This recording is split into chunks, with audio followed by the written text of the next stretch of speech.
Once again, visiting with etiquette expert Diane Gottsman. Sometimes Diane comes in and we talk about where to put the little tea cakes in the teapot. Today, here's why people don't like you at work. Just get straight real. Real world stuff. Maybe we can help. Maybe we can fix it, Diane. Don't do these things. Yeah, It could be them. It could be you. Well, we're about to find out. Here's some where you got an honest evaluation. If you see yourself or some others in some of these talking points here that you've laid out for us, here's some things that are a problem in the workplace. Number one, what I'm doing right now, you talk too much.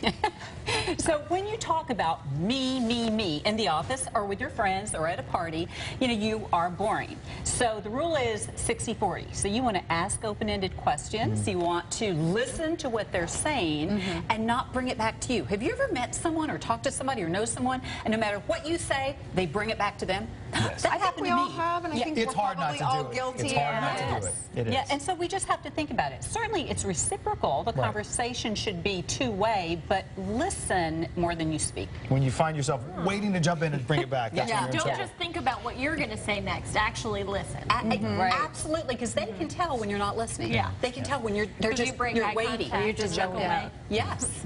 Okay, number two, you gossip, you moan, you complain.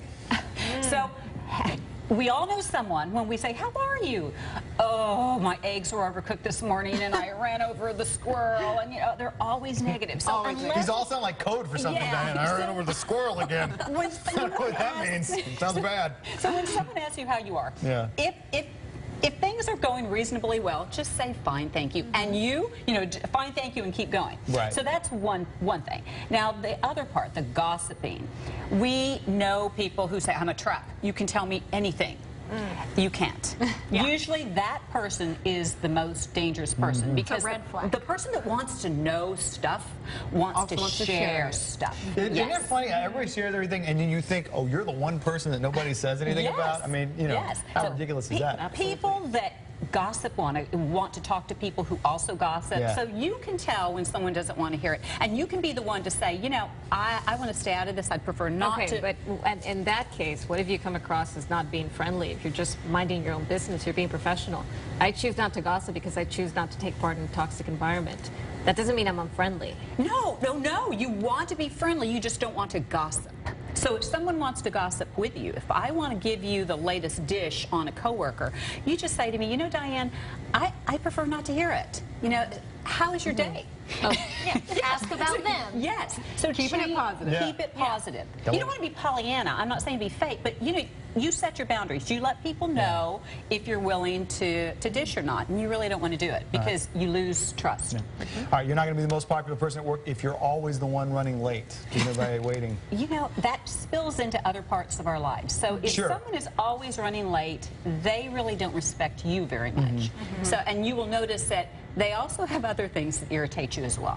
and you listen, if you're the one always running late where you get paid, you can probably bet that every other area of your life you're running late. I'll tell you the worst is somebody really annoyed me in someplace I worked at. Not only did he run in late, but he would bring his lunch and eat it during the afternoon meeting after he had come in late. Yes, so and he had for me, that was something that I thought was very disrespectful to the whole team. Free lunch for everybody. That is the biggest. Now then you're the hero. That's next week. Diane's 7 things people love. Running late, stop, get lunch, and be even later. And you know, that goes for morning as well. If you're running late because it's a big traffic jam, and then you bring in your fast food, okay, they pulled over someplace, so just don't do it. Or at least that eat in it the car. Yeah, slam that sucker. All right, you're impatient and unpredictable, just a loose cannon at work. That's it, a loose cannon. And this is, okay, we're talking about work, but this is in life. If we are this way with our friends, if we're this way with our family members, moody, angry, you don't know what to expect, that's just not a great employee, and it's not a great friend or spouse. Okay, here's one Taylor Swift wrote about you. You're just plain old mean.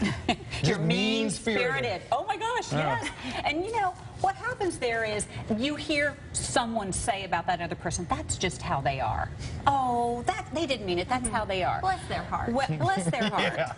Well, we don't want to be around that person. No. They always have that kind of caustic humor. Somebody is always their punchline. It's not as, they're not that friendly. A little toxic. So, toxic. And if that's us, we should be listening and kind of clean it up a little bit. You know, again, it's about the other person, but we could be describing character traits that some of us have. So I think all of us have at times run afoul of Yes. almost all of these. So probably. you keep yourself in check and see when it's chronic. Those people who are really, really mean, they better be great at what they do. Yeah, that's right. Sometimes Yeah. those people, we can't get rid of them. They That's nail right. it. But hopefully you're not mean. You refuse to apologize. We all mess up. We all do things we shouldn't to other people, but you never say you're sorry. It's a character builder to be able to say, I'm Yeah, sorry. yeah. So if you are always blaming someone else, that really doesn't instill trust in you. You know that, okay, if something goes wrong, I can't trust them to fix it. They're just going to point the finger elsewhere. Yeah, so you got to be able to own it, and that really goes a long way to repairing some of those bridges Yes. when you say you're sorry. And then the last one, you kind of touched on this in some other areas, but just in general, you're not trustworthy, whether it's tardiness or gossip or whatever. And, you know, we talked about the gossip and that.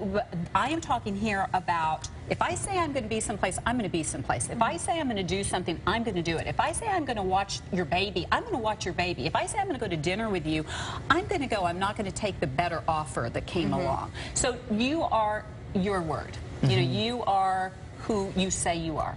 And so many of those things, you can't just do those at work and then you leave them at the office. Like you said, you're either doing this in your day-to-day life, whatever you're doing, Exactly. or you're not. Exactly. You know, we are who we say we are and who we portray ourselves to be. So our actions have to align with our words. Or at least we need to try most of the time. Right. Everybody's a work in progress, but here's 7 ways to get better.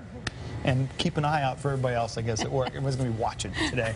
Diane, thank you so much. Thank you. Appreciate it. We'll be right back.